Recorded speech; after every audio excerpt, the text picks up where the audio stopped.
and we'll fly.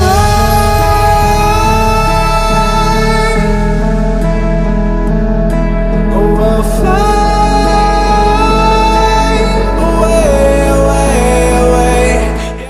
Hello, it's your boy Davidoff. Welcome to my usual Gotham review. This might be a bit shorter than usual, just because there's not many talking points, to be fair.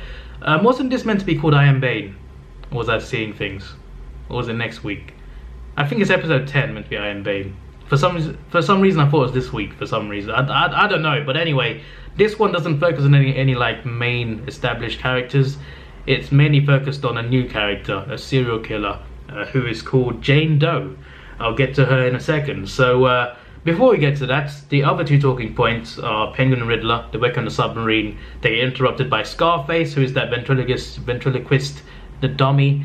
That was a bit of a weird villain, but they get taken out pretty easily. I'm pretty sure it's Arthur as well. He used to work with Penguin.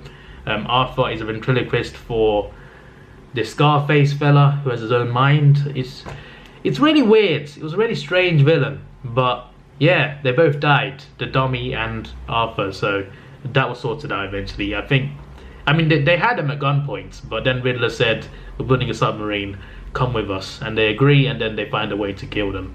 So yeah, Riddler and Penguin obviously survived. They're still working on the submarine.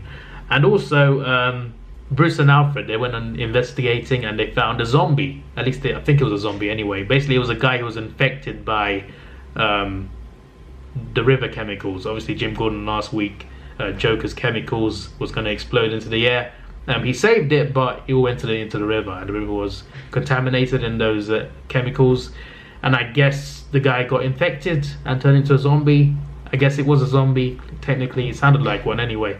But the guy was still in there. He was still in there. He was just infected really badly. So yeah, that was a pretty scary bit. It was a bit like a horror movie at times. And yeah, that's it. Apart from the main plot line of the storyline of the episode, really. So there's two former cops that are murdered by Harvey Bullock's supposed old partner, but it wasn't his old partner. He was framed. Pretty much, there were four cops, including Harvey, who worked on a murder case, and I'm pretty sure the wrong person went down for it, or my mind's going blank for some reason. I should have it written down, but it's a murder case, and something goes wrong, and because of that, Jane ends up getting tortured at Arkham Asylum by Hugo Strange, and she gets turned into a killer pretty much. And it's Harvey's fault. It's his fault that she's turned into a killer as well. So yeah, Harvey and three other police officers, they all did some really bad harm to her, pretty much psychologically, and because of that, she turned into a serial killer, turned into Jane Doe, and pretty much her power, which is pretty crazy. Her power, she can change into anyone by touching them. So by touching someone, she becomes them, a clone of them, the exact clone, so she can live their life until she finds the right life to live by. If that means, Jane Doe, I googled this.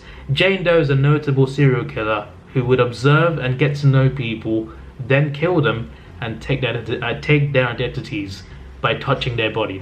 So she touches them and she takes their identity, pretty much. Even without killing them, to be fair. She doesn't have to kill them. She just has to touch them or their clothes, and she can turn into them. So that's pretty scary. And she's in the comic books, the origin is she's trying to find one that she could be happy in. She's trying to find a body that she could be happy in.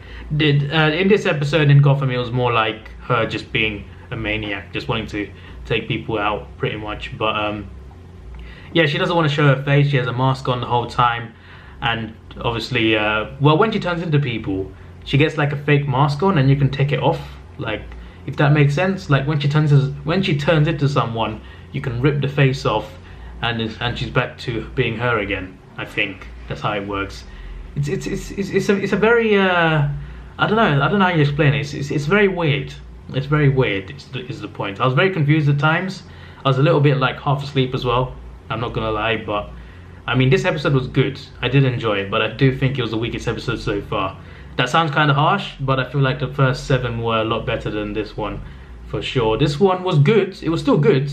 Like, this part of the episode was very interesting. Like the main plot line, it was interesting, more than interesting enough to keep me involved, keep me invested. But yeah, it definitely wasn't as good as the other episodes. But I still enjoyed myself, I guess. But yeah, it was pretty crazy what her power is. So yeah, she murdered 2 of the cops, and well, she was posing as Harvey's old partner. And so Jim and Harvey went to investigate Harvey's old partner, and it wasn't him because he's paralyzed in a wheelchair. And although Jim thinks it's him, but it wasn't him, because Barbara mentioned that he was on his feet as well in the club when he killed the 2 cops. So yeah, that went back and forth, and Jim kind of loses trust in Harvey, because Harvey was hiding that stuff from him, and Harvey feels guilty about it because he's part of the reason why she's a killer now.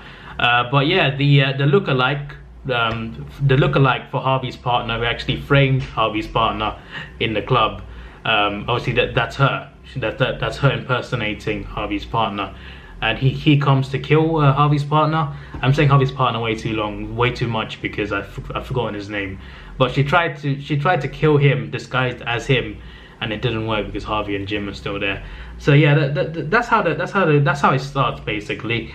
And then Jim basically leaves Harvey at the GCPD. He's like, he was wondering, like, I guess he was losing trust in a little bit because he didn't know like what to say to him. And he was basically, what was he thinking? What was he saying again? Yeah, what he asked was, what else are you hiding from me? And, you know, it was getting pretty serious from there. I don't know why I've forgotten now, but I'm pretty sure a woman who got convicted of the murder from 20 years ago, that basically I was talking about earlier about the 4 officers, they're working on a case. It was about a murder 20 years ago. So they're a lot younger back then. And based on the testimony of her 3-year-old daughter, a woman got incarcerated in prison. And yeah, the 3-year-old daughter is now like, well, she's what was it, 3 or 7? I think it was 7-year-old. Either way, it was a child. It's 20 years later now. The girl's in her 20s. So Jim leaves Harvey back at GCPD, and he goes over to the house that they're. I'm pretty sure they found out which house it is, and Jane is there. And they get Jane. She takes out one of the officers, though. She does take out one of the officers. Tries to disguise herself as the officer, but Jim catches her out. And they arrest her, take her back to GCPD, and Jim Gordon interrogates her about what happened and everything. And she's basically telling Jim to ask Harvey, pretty much, ask your friend. And eventually, after interrogation, she breaks out. She's wearing a mask as well, obviously, because she's hiding her face. But she breaks out. She has a way of breaking out the handcuffs, and she turns into Harvey. She takes Harvey's body. Harvey's not dead, but I think she touches his coat and gets his body, and she poses as Harvey to get to Harvey's old partner. And she kills Harvey's old partner in his wheelchair. Just savagely just kills the guy in his wheelchair. So poor lad him. So that's 3 officers dead out of the 4 that worked on the case. It's just Harvey left now. And yeah, Jane went back to the same house as well. So Harvey found her there. They had a little talk, a little emotional talk, but she wasn't going to change. She's just a serial killer now. She's obviously very messed up in the head. Harvey wants to help her, and she's got a gun of her own as well. So it comes to the point where one has to shoot because she wants to kill Harvey. Like, she wants to kill Harvey. He's the last person who's responsible, and he's the person responsible for turning into a killer. So she wants to kill him, and it comes to the point where someone has to shoot, and Harvey kills her. So yeah, a rather sad ending. But I was kind of hoping that they would show more. What I mean by that is I was hoping to see her like meet Batman or something. I don't know, but yeah, they killed her off. As I mentioned, like, I think it was last episode or the episode before that, where there was another character who was acrobatic, explosive and stuff. I've forgotten her name now. Selena, and Penny went after her. When they introduced that character, I was like, okay, new character. She looks pretty cool. I'd like to see some more, to be fair. I was thinking I'd like to see some more like new characters, and this is another new one, and it was pretty interesting. But they did obviously kill her off almost straight away. But yeah, she did actually. I forgot to mention she posed as Barbara once as well, which was a pretty interesting scene. And there was an ending scene where Jim is like because he knew Harvey hid this from him, and he knew that Harvey's responsible partly for her being a murderer. And Jim is like, because Harvey explains to him the situation, like why it happened, how it happened, and Jim says he understands, but he won't forgive him. So there's that is pretty deep. That is pretty deep. So yeah, I kind of wanted more from the episode, to be honest, because that was the main focus, but the rest of it didn't really matter that much, to be fair. The zombie was pretty cool though, but yeah, the Penguin Riddler thing was just there. I think it was just there. It wasn't really needed, to be honest, but yeah, it was interesting at least. So yeah, it was a good episode. I wanted more from it. Hopefully we get a good one next week as well. Hopefully, I think next week is called The Trial of Jim Gordon. I wonder what that's about. So yeah, apparently this ends really late. Apparently the first 10 episodes are happening this month, but apparently the last 2 are at the end of April. They're taking like a whole month off. I don't really know why, because I'm pretty sure they finished filming. Yeah, I guess they're doing that. I was kind of hoping they'd finish it before Game of Thrones started, but I guess not. But yeah, that's about it. That's what I got to say really on this episode. I'm gonna give it a 7 out of 10. This is the weakest one so far, but it was still good enough. The main storyline was interesting enough, but I wanted more from it. Damn it. So yeah, sorry if this felt rushed. By the way, it was a bit rushed, to be honest, because it's getting a bit late. But yeah, there wasn't many talking points. There was like 3 main storylines to talk about, and I mentioned them. So yeah, this is your boy Davidoff. Please like, share, subscribe. Thanks for watching. Have a good day, and see ya.